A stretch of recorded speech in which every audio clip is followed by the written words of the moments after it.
پتھروں کے کنکر بھی اللہ کا نام لیتے ہیں، زمین آسمان کے درمیان میں سمندر کا قطرہ قطرہ اللہ کا نام لیتا ہے، دریا کا قطرہ قطرہ اپنے اللہ کو یاد کرتا ہے، اور یہ بدبخت نوجوان صبح کے وقت سویا ہوا ہے۔ اس لیے فرمایا وَقَدْ كَانُوا يُدْعَوْنَ إِلَى السُّجُودِ وَهُمْ سَالِمُونَ، ذلیل ہو جائے گا قیامت کے دن، ساری دنیا کے سامنے جھکنا چاہتا ہے، میں بھی ان میں مل جاؤں لیکن مل نہیں سکے گا۔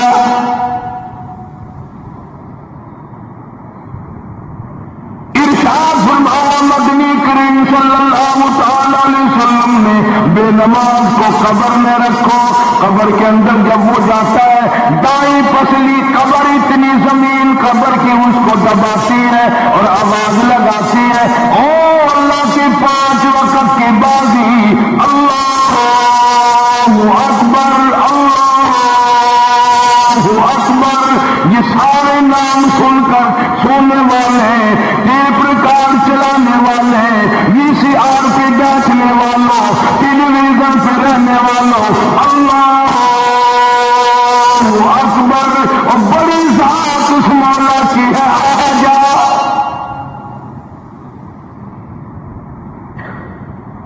کام دھام میں لگنے والوں، مختلف قسم کی مصروفیات میں رہنے والوں، اللہ اکبر، آ جا، اس بڑے نے تجھے بلایا ہے۔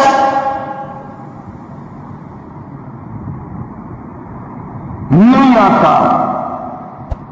ارشاد گرامی ہے کہ قبر کی زمین اتنا دبائے گی، اتنا بھینچے گی کہ سجی پسلی بائیں میں اور بائیں پسلی سجی میں، دونوں پسلیاں محمد عربی صلی اللہ علیہ وسلم نے انگلیوں میں یوں انگلیاں ڈال کر دکھائی، اس طرح ادھر ادھر پسلیاں نکل جائیں گی۔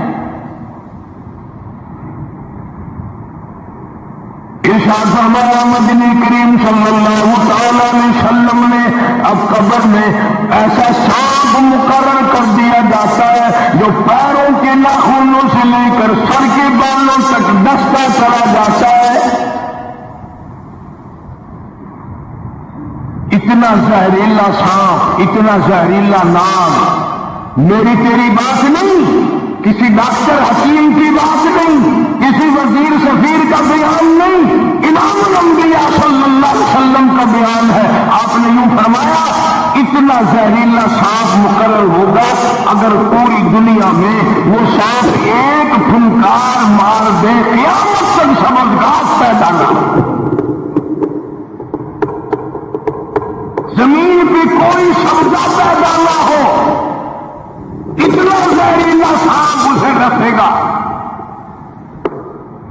اور یہ ارشاد فرمایا حضور اکرم صلی اللہ علیہ وسلم نے، وہ بولے گا بھی، وہ کہے گا کہ میں فجر کی نماز ضائع کرنے کی وجہ سے تجھے ظہر کے وقت تک ماروں گا، ظہر کی نماز تباہ کرنے کی وجہ سے عصر تک ماروں گا، عصر کی نماز قضا کرنے کی وجہ سے مغرب تک ماروں گا، مغرب کی نماز قضا کرنے سے عشاء تک ماروں گا، عشاء کی نماز ختم کرنے کی وجہ سے تجھے فجر تک ماروں گا، نمازیں تو نہ پڑھی قیامت تک میں تجھے چھوڑنے والا نہیں۔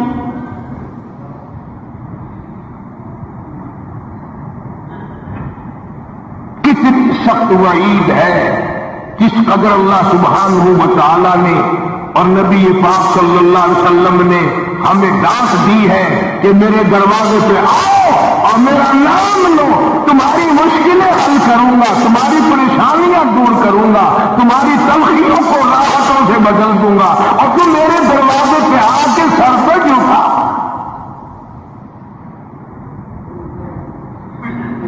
دنیا میں دیکھو، کسی کا خطا کر دو، کسی کی خطا کر دو، گناہ کر دو، قصور کر دو، وہ ناراض ہوتا ہے، آگے سے کہتا ہوں میاں یہ میں ہاتھ باندھے کھڑا ہوں، میں سر جھکائے کھڑا ہوں، اور میاں اور اللہ والے کچھ خیال تو کر، اکیلے آگے میں صرف تو نہیں کھڑا، جو چاہے کر سزا دے، اے میں سر نوائی دیا، بے شک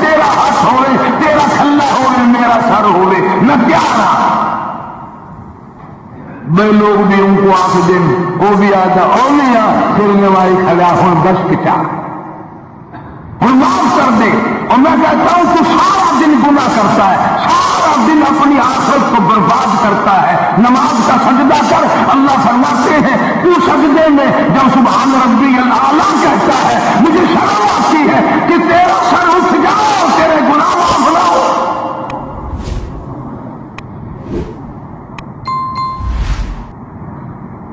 بڑی کریم ذات ہے, بڑی عجیب ذات ہے سبحانہ و تعالی وتقدس. انعام بڑے ملتے, اکرام بڑے ملتے. فرمایا قد افلح المؤمنون الذین هم فی صلاتهم خاشعون. اللہ فرماتے ہیں ایسی نماز پڑھنے والے مومن جو خشوع کے ساتھ پڑھے, نماز پڑھیں, اللہ سے مناجات کریں, اللہ سبحانہ و تعالی سے اپنی مرادیں مانگیں. یوں جب ہاتھ اٹھائے جاتے ہیں اللہ اکبر تکبیر اولا کہتے وقت, اس وقت یہ خیال ہونا چاہیے کہ میں نے یوں ساری دنیا اپنے پیچھے پھینک دی, اب میری دنیا نہیں, میں دنیا کا نہیں. جب یہ حالات اپنے سامنے رکھ کر نماز پڑھے گا تو نماز میں علیحدہ لطف آئے گا, علیحدہ لذت آئے گی, علیحدہ سرور آئے گا. سیدنا علی مرتضیٰ رضی اللہ تعالی عنہ کی ران میں تیر لگ گیا جنگ میں, لڑائی میں, جہاد فی سبیل اللہ میں. وہ نکالنے لگے تو حضرت علی نے فرمایا بڑی تکلیف ہو رہی ہے. انہوں نے کہا جی پھر آخر نکالنا تو ہے, کیا کریں ہم, نکالنا تو پڑے گا. فرمایا میں ترکیب بتاتا ہوں, میں نماز کی نیت باندھ لوں گا, جب میں اللہ کے قرآن کی تلاوت شروع کر دوں چاہے تم میری ساری جان کی بوٹی بوٹی کر دینا مجھے پتہ ہی نہیں چلے گا. چنانچہ ایسا ہی کیا گیا. اور چلو ایسی نماز تو ہمارے پاس بننی پڑتی, سر تو جھکا ہے آج کا غریب, آج کا مزدور بہت پیچھے نکل گیا. حدیث پاک میں آتا ہے بدل الاسلام غریبا, اسلام غریبوں میں آیا اور غریبوں میں رہے گا, قیامت کے دن اسلام غریبوں میں سے اٹھے گا. لیکن آج حال یہ ہے کہ کوٹھیوں والے, بنگلوں والے نماز پڑھ رہے ہیں, کوٹھیوں میں مسلح ہیں, جماعت میں رل رہے ہیں, اور جتنے یہ عام مزدور غریب لوگ ہیں یہ مسجد کے نیڑے نہیں آتے. حسرت دنیا والآخرہ, دنیا میں بھی ننگے منگے, ہائے ہائے, آخرت میں بھی بربادی. دو جہان کی مصیبت گلے میں ڈال لی.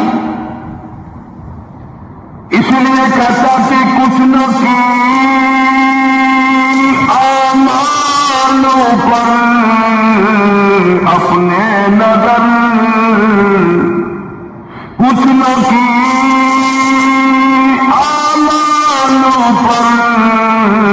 اپنے نظر, آخرت کا آئے گا آخر سفر. تو چاہے 100 سال زندہ رہے, 50 سال زندہ رہے, بادشاہ بن کر زندہ رہے, بڑا دولت مند بن کے زندہ رہے, آخر موت آئے گی. اسی کو کہتا سر جھکا سر پر نہ لے دوزخ کو تو باز آ جا, اب بھی باز آ جا. سر جھکا اپنے مولا کے سامنے. مولانا جلال الدین رومی رحمت اللہ علیہ فرماتے ہیں اگر تو نے توبہ کر لی پھر تیری توبہ ٹوٹ گئی, پھر توبہ کر لی پھر تیری توبہ ٹوٹ گئی, اب نا امید ہو کے نہ بیٹھ, پھر کیسے کروں میری توبہ پھر ٹوٹ گئی. مولانا فرماتے ہیں بادہ بادہ 1000 بار شکستی توبہ بادہ, اب بھی بعد آ جا, چاہے 1000 یا سوا تو نے اپنی توبہ توڑ لی پھر بھی آ جا.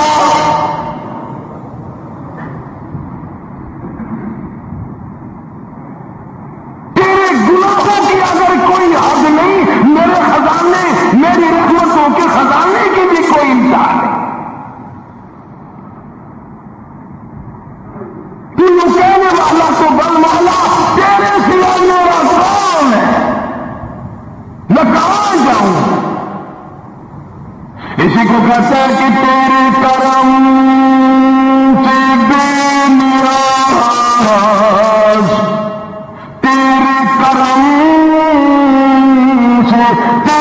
کرم سے بے نیاز، اور کون سی شے ملی نہیں.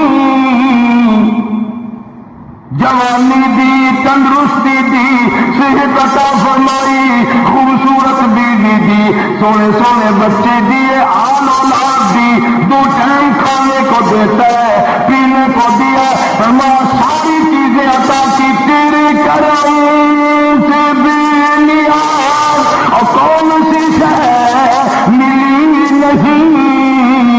اور جھولی میری تنگ ہے پر تیری یہاں کمی نہیں. جھولی میری تنگ ہے پر تیری یہاں کمی نہیں. اور میرے مولا سیاکار ہوں، گناہگار ہوں، خطاوار ہوں، ذلیل و خوار ہوں، اور حالت یہ ہے سربا سجود ہوں، مگر سربا سجود ہوں، مگر عزم میں پختگی نہیں. بے شک سجدے کرتا ہوں لیکن دل میں میرے یقین نہ جمع. سربا سجود ہوں مگر عزم میں پختگی نہیں. اور قائل بندگی تو ہوں، قابل بندگی نہیں. اور میرے مولا میری زبان اتنی پلیت ہے، تیرا نام لیتا ہوا شرماتا ہوں.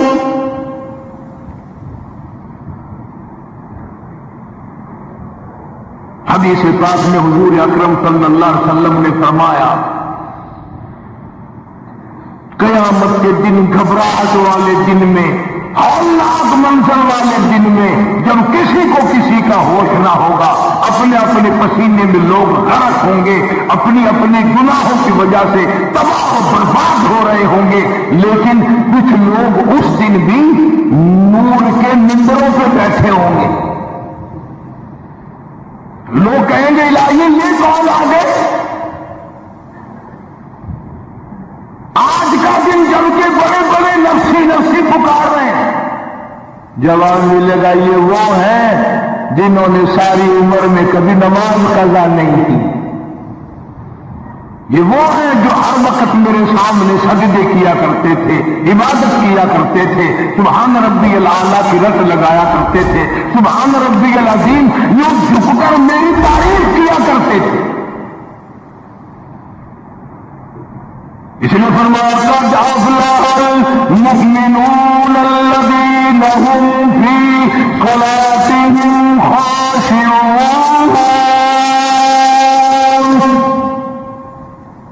اللہ فرماتے ہیں خوش و خضوع والی نماز پر، سکون والی نماز پر، تسلی والی نماز پر، عبادت سمجھ کے نماز پر، اور یہ دل میں خیال کر میں اپنے رب کے سامنے کھڑا ہوں، میرا اللہ مجھے دیکھ رہا ہے، میرے دل کی حالت کو بھی جان رہا ہے، جو میں زبان سے کہہ رہا ہوں وہ میرا رب سن رہا ہے. سب کچھ اب اللہ پاک دیکھ رہے ہیں، سن رہے ہیں. مولانا محمد قاسم صاحب نانوتوی سب کا جو رحمت اللہ علیہ دارالعلوم دیوبند کے سب سے بڑے استاد اور سب سے بڑے عالم ہیں علماء دیوبند کے. کسی نے پوچھ لیا حضرت نمازیں تو پڑھتے ہیں پر کیا پتہ چلے کہ نماز قبول ہوئی کہ نہیں؟ نمازیں تو پڑھتے رہتے ہیں پر کیا معلوم نماز قبول ہوئی کہ نہیں؟ سبحان اللہ، کیا بڑوں کی بڑی بات. فرمایا بھائی اگر ظہر کی نماز کے بعد عصر کی نماز کی توفیق ہو گئی تو سمجھو ظہر کی قبول ہو گئی. اللہ پاک پہلی عبادت کو قبول کر کے دوسری کی توفیق پھر دیتا ہے۔ اگر مغرب کی نماز کی توفیق ہو گئی تو سمجھو عصر کی منظور ہو گئی، اگر عشاء کی نماز کی توفیق ہو گئی تو سمجھو مغرب کی قبول ہو گئی۔ کسی نے مولانا محمد قاسم صاحب نانوتوی رحمۃ اللہ علیہ سے ایک اور بات پوچھی، ذہن میں آ گئی، عرض کر دوں کہ حضرت جی اگر کسی سے دعا کرانی ہو، کسی بزرگ سے، کسی اللہ صلی اللہ علیہ وسلم کا حکم ہے، مجھے اس پر عذاب نہیں ملے گا، ثواب ملے گا۔ مولانا رشید احمد گنگوہی سب کا جو رحمت اللہ علیہ، بہت بڑے ولی، بہت بڑے بزرگ گزرے ہیں۔ ان کے شہر قصبہ گنگو میں مولانا محمد قاسم نانوتوی رحمۃ اللہ علیہ دیوبند سے گرمی، اللہ صلی اللہ علیہ وسلم کا حکم ہے، مجھے اس پر عذاب نہیں ملے گا، ثواب ملے گا۔ مولانا رشید احمد گنگوہی سب کا جو رحمت اللہ علیہ، بہت بڑے ولی، بہت بڑے بزرگ گزرے ہیں۔ ان کے شہر قصبہ گنگو میں مولانا محمد قاسم نانوتوی رحمۃ اللہ علیہ دیوبند سے گرمی کے وقت میں دوپہر کے موسم میں پیدل چل کر آئے۔ پہلے زمانے میں اللہ والوں کے پاس لوگ چل کے آیا کرتے تھے، پیر و فقیر کے پاس چل کر آیا کرتے تھے، بادشاہ لوگ آیا کرتے تھے۔ اب ایسا الٹا زمانہ ہے، اب مریدوں کے دروازوں کو پیر چکر لگاتے پھرتے ہیں۔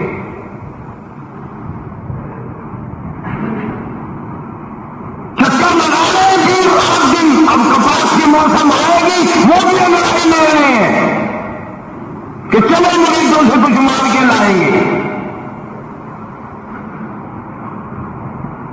مولانا فرماتے، مولانا نانوتوی فرماتے ہیں کہ دوپہر کے وقت میں گنگو میں پہنچا تو پیاس بڑی لگی تھی، کوڑا لوٹا ایک نیا، اس میں پانی، میں بڑا خوش ہوا، لو جی ٹھنڈا پانی مل گیا۔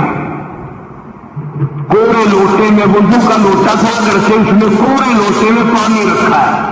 مولانا فرماتے ہیں میں نے جو بڑا خوش ہو کر بیٹھ کر پیا تو اتنا کڑوا کہ میرا حالت کڑوا ہو گیا، میری زبان کٹ گئی، میں تھوک کے تھک گیا۔ کیا ہوا یہ؟ ظہر کی نماز میں مولانا رشید احمد گنگوہی رحمۃ اللہ علیہ تشریف لائے تو میں نے عرض کر دیا، حضرت آپ کی کنویں کا پانی کڑوا کہاں سے ہو گیا؟ کہ نہیں، کڑوا تو نہیں ہے۔ مولانا فرماتے وہ لوٹا نہیں رکھا تھا، میں نے اس لوٹے کو پھر اٹھا لایا کہ حضرت ذرا دیکھو تو صحیح، پی کے میری بھی طبیعت خراب ہے۔ تو مولانا گنگوہی نے بھی ذرا سا پانی چکھا تو وہ بھی تھوک کے تھک گئے۔ تو مولانا نانوتوی فرماتے ہیں کہ میں نے پوچھا حضرت جی سے کہ حضرت اس لوٹے میں کیا ہو گیا؟ کنویں کا پانی آپ کا میٹھا ہے، اس میں کیا ہوا؟ آئے کیا بات فرمائی؟ یوں فرمایا مولانا، یہ اس قبر کی مٹی سے لوٹا بنایا گیا ہے جس قبر میں بے نماز دفن ہے۔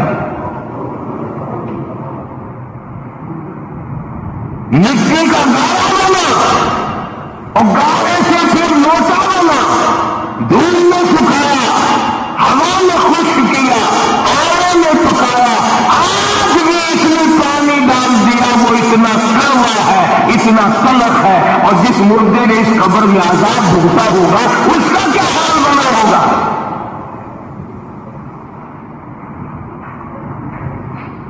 پرواہ نہیں کرتے، جتنا بتاؤ جتنا سناؤ، عورتوں کی عادت نہیں رہی نماز کی۔ یہی وجہ ہے کہ ہمارے گھروں میں خیر نہیں، برکت نہیں، بیماریوں نے ڈیرے ڈال رکھے ہیں، پریشانیوں نے چاروں طرف سے گھیر رکھا ہے۔ علاج معالجے پہ لاکھوں روپیہ لگائیں گے پر اللہ سے معافی نہیں مانگیں گے۔ اسے اللہ کو فرماتے ہیں تمام دوائیں، تمام گولی ٹیکے مکسچر جڑی بوٹی میرے اختیار میں ہے۔ اذا قضى امرا فانما يقول له كن فيكون۔